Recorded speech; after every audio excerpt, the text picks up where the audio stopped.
Alright, so in my previous video, I mentioned that the main character of my novel, Dragon of Grace, is named Maria Drake.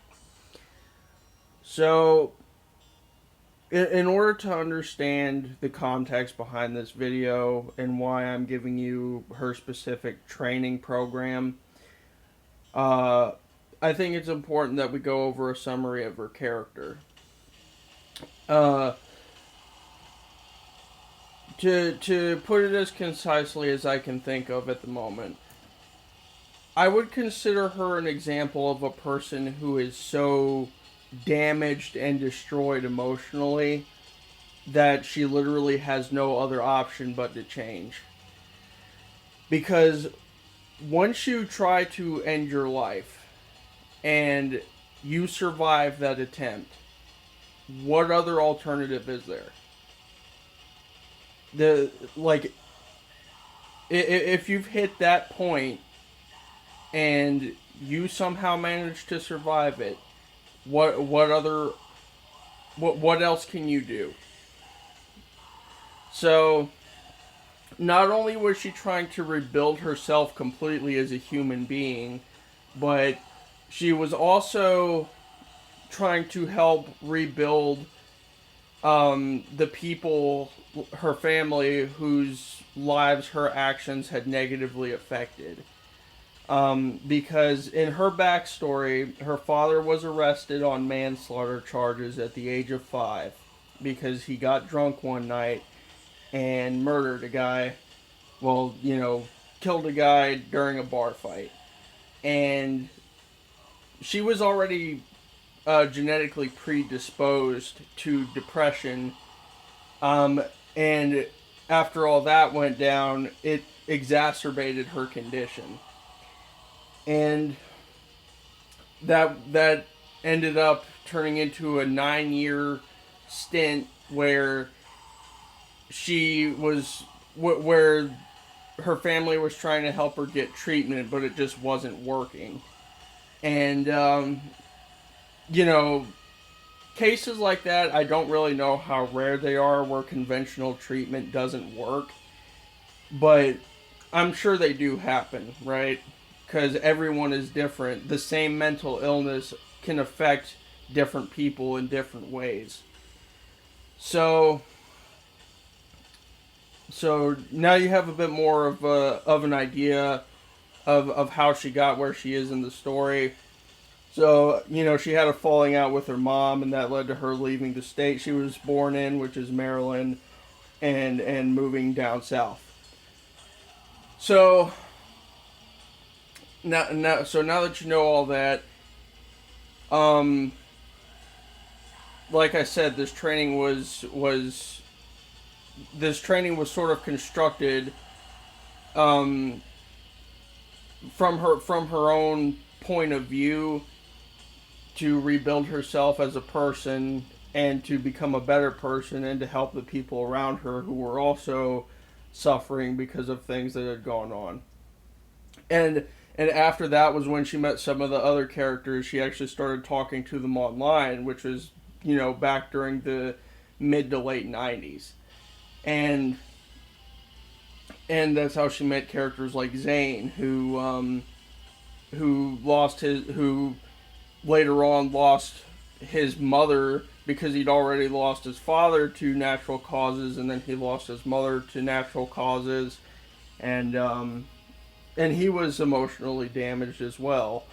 So they were just people who were trying to connect over um, shared periods of desperation, pretty much. I guess you could call it a form of trauma bonding, but it ultimately turned out to be beneficial for them as opposed to harmful. You know what I mean?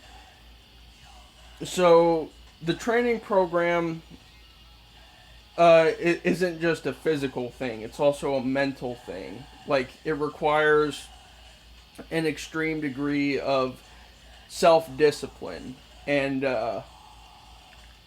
and also a willingness to examine your own state of being and question your own beliefs and morals and ethics and all that kind of stuff. It basically requires you to take those steps to become better as an individual.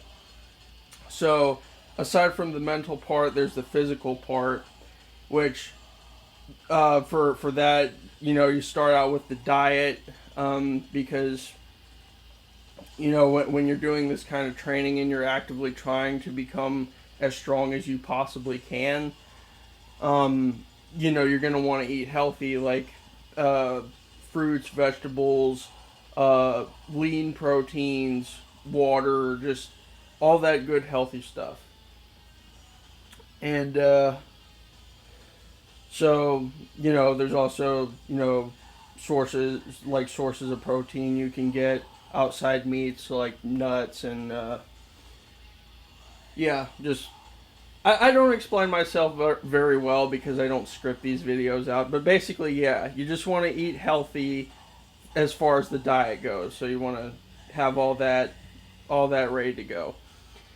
Now, so at the beginning of the week, we're actually going to start out with Sunday because Sunday, Wednesday, and Saturday are rest days. Meaning, you're going to just have a light day as far as physical activities go. And you're going to, if you absolutely feel like you have to do something, some light stretching or whatever, you can do that. You just don't want to push yourself on those days. Because your muscles need time to rest and recover. It's part of the process of hypertrophy and all that. And so yeah, we got the rest days, and then Monday, which is going to be, which is pretty much going to be all about cardio. So anything that gets your heart going, stuff that burns fat and builds stamina and endurance, that's going to be the focus on Monday. And what seems to be recommended is to aim for about 2 hours of that on the days that you do cardio. So it might not be possible if you're new to this right away. So don't even worry about trying to get it all done if you can't. Just do what you can. Every time you do it, it'll get a little bit easier and a little bit easier, and then you'll just find yourself being able to do it no problem.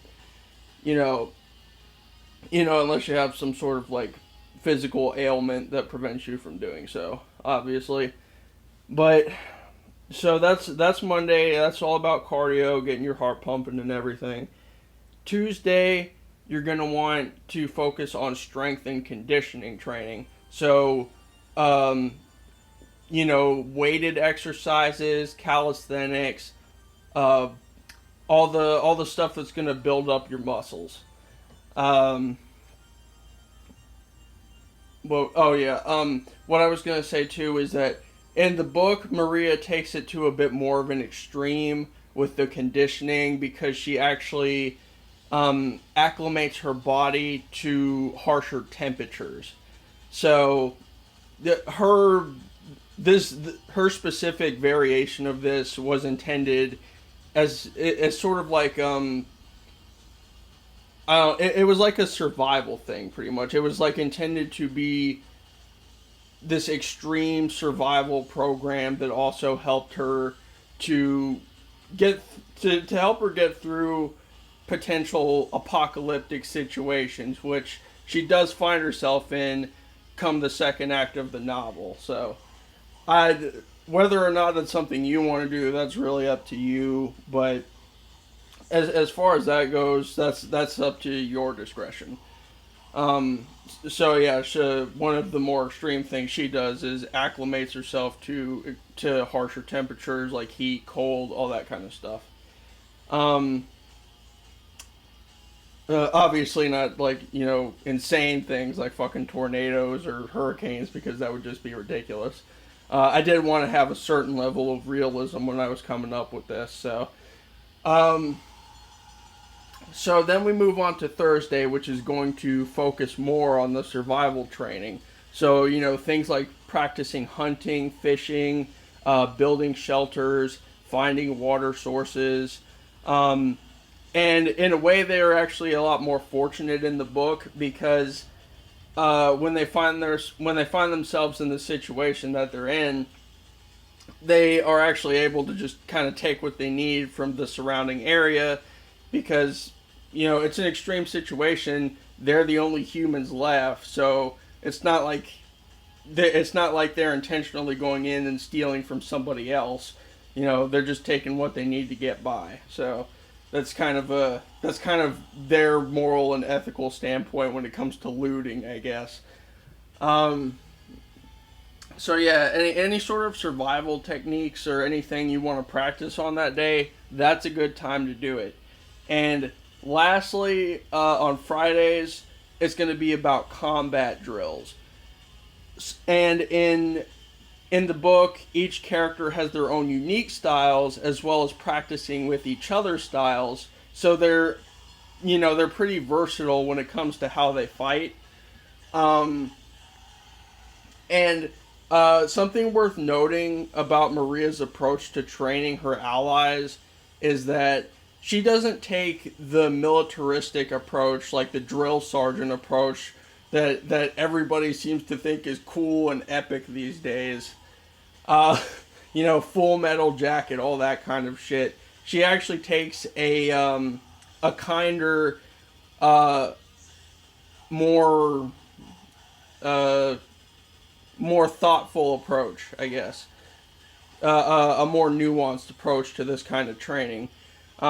Because Emily, in particular, she's only 9 years old when she starts training with them, so she can't even lift weights or anything yet, because they don't recommend you do that until around the age of 15. So, that's what actual medical practitioners say you should wait to do until you're about 15 before you start lifting weights. So, because trying to lift any earlier could result in injury or unwanted damage to your body. So, uh, I mean, and I guess that's really about it when it comes to Maria's routine. So, another thing you could add, like other things you could add on to the this training method are activities like rock climbing, plyometrics, which is practicing jumping techniques to help you jump higher. Um, I mean, that's pretty much about it. Uh, so now you got the mental standpoint where she's trying to overcome this really nihilistic and existential perception on life. And then you got the physical where she's pushing herself to be as strong as humanly possible so that in the event of some sort of extreme situation, she might actually have a chance of surviving it. Um, and of course, later on, like towards the end of Act 1, they get their powers, but the powers, at least for a good chunk of the story, don't actually enhance their normal physical abilities in any way. The power itself is sort of is sort of more of a plot point for actually combating the monsters and all that. So, and the existential themes and all of that stuff that's in the book. So I've tried to explain this as best I could. Like I said, I didn't script any of this out. But so yeah, basically cardio Monday, strength and conditioning on Tuesday, um, survival techniques on Thursday, and combat drills on Friday, and then Sunday, Wednesday, and Saturday are all rest days. So, you know, just do what you feel you're capable of doing, and the more you do it, the easier it'll become. Consistency is the key here. So that's Maria's training method. That's her program or regimen or whatever you want to call it. And I guess yeah, that's really about it. So I'll go ahead and end this and see you guys later. Not sure if I'll get to actually any writing today, but we'll see. I haven't written here in a little bit, so I really need to get back to it soon.